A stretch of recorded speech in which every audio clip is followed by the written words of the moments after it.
It's a miserable old wet day here in Wexford after a good deal of flooding.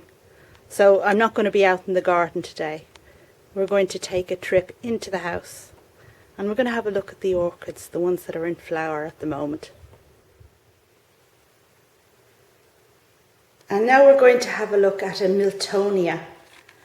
And the Miltonia is the orchid in the middle there. That one that's kind of orange and pink. And this is an easy enough one too. It flowers reliably once a year, and I think I have 4 or 5 flower spikes at the moment. Sometimes in garden centres you'll see orchids for sale and they're labelled Miltonia, but if they have that flower that looks like a giant pansy, then they're not Miltonia at all. They're Miltoniopsis, which is a completely different animal and harder to manage.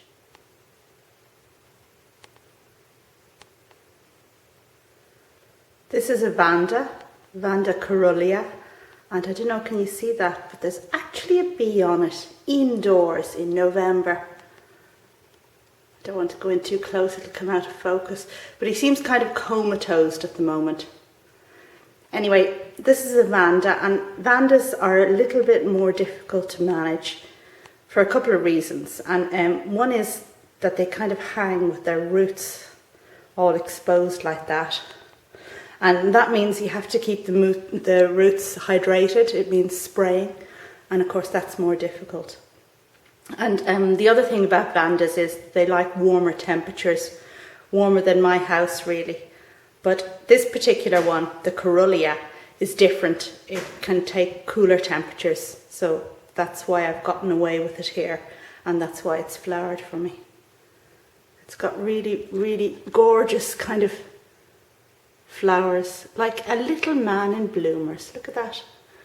Does that look like a little man in bloomers to you?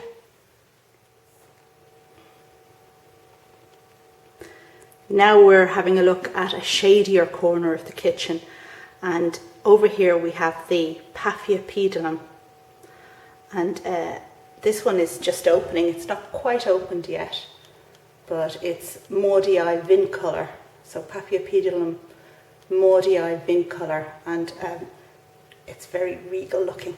I wonder, can we have a closer look at what's going on in there in the pouch? Not really, but the hood here will open out further as it develops.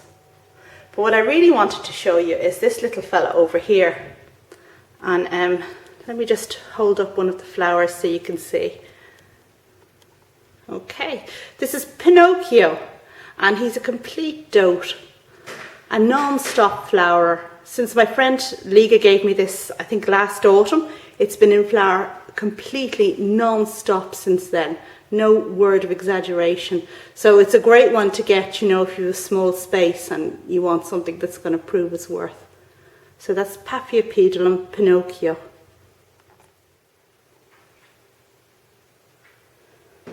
This orchid here is an Oncidium, and it's Oncidium sotoanum, but it's a really lovely one. It's a species one with sprays of these gorgeous pink flowers. It flowers roughly once a year, and it likes cooler temperatures, but it's quite an easy one.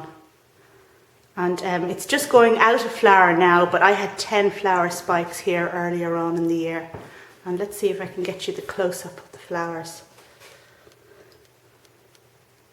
But the thing about this is it has a gorgeous scent too. It smells like candy floss in the kitchen. A real beautiful thing.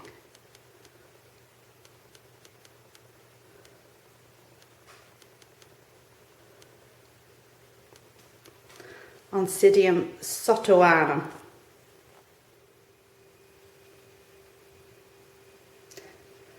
Now we're having a look at the Cattleya alliance, and this is my particular favourite type of orchid.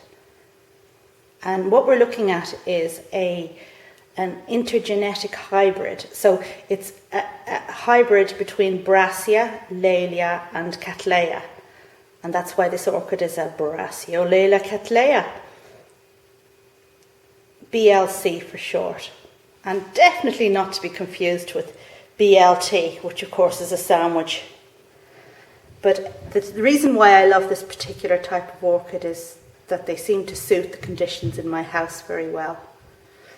I keep them on a south-facing windowsill with no shade at all, and they love the special light conditions. This particular one, it's a first flowering for me. It's called Cleo, and I'm really pleased with it. It's got a lovely scent as well, which you can't get from here. But, you know, it'll only go from strength to strength, and bigger and better flowers next time round.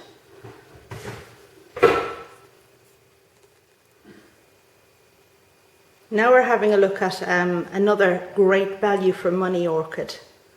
And this particular one, let's have a look at the flowers here, is Prosthechea cochleata. And it likes the same kind of aspect as Cattleya's. But the great thing about this one is that it's pretty much a non-stop flower. So as you can see, we've got a flower spike that's just finishing at the moment. There are the flowers. My boys love these little fellas. But there are also a lot of flower spikes coming. So that one's about to flower.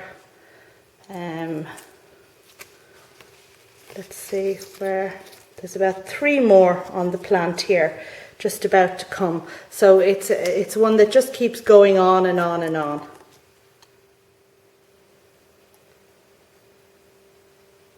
And here we have an Epidendrum. And this is another type of orchid that likes Cattleya, the Cattleya environment, so it grows very well for me.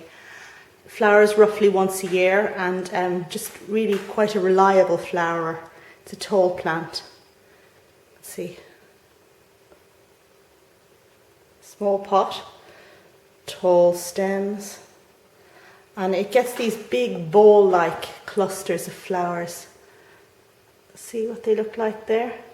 But if we go in closer and have a look at the individual flowers, I'm not sure if we can see that, but I think they look extremely like Beaker from the Muppets. And the final orchid we're going to look at is this Epidendrum ibaguense. It's similar to the one we looked at in the house, but just a lot taller. If you look closely at the flowers, you can see the telltale beaker aspect there. See that little face? Such a funny little face. But this is a really tall plant. It's over 5 feet tall.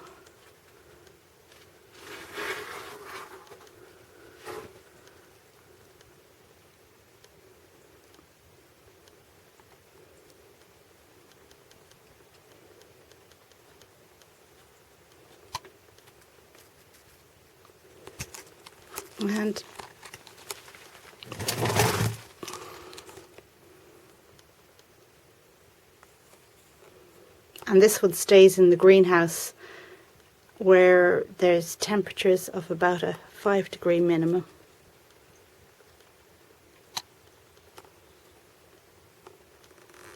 Epidendrum ibaguense.